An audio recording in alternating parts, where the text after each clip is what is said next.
मुंबई महापालिकेसह राज्यात पार पडलेल्या महापालिका आणि जिल्हा परिषदा निवडणुकीमध्ये भाजपला मिळालेल्या घवघवीत यशानंतर मुख्यमंत्री देवेंद्र फडणवीस यांनी किल्ले रायगडावर छत्रपती शिवाजी महाराज यांचं दर्शन घेतलं।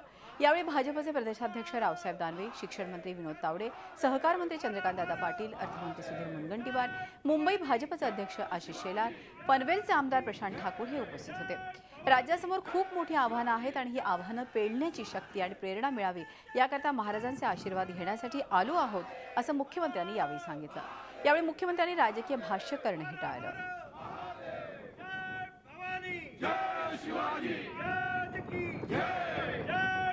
आव्हानं पेलण्याकरता ज्या प्रकारे महाराजांनी आम्हाला यापूर्वी देखील आशीर्वाद दिला, तसाच आशीर्वाद आम्हाला मिळावा आणि अधिक प्रेरणा मिळावी आणि त्यातनं महाराजांनी ज्या प्रकारे रयतेचं राज्य स्थापन केलं होतं तीच प्रेरणा आम्हाला देखील मिळावी आणि त्यांच्या आशीर्वादानं तशाच प्रकारचं काम आम्हाला करता यावं याकरता आम्ही सर्व लोक या ठिकाणी एकत्रित आलो आहोत आणि महाराजांचा आशीर्वाद घेतलाय।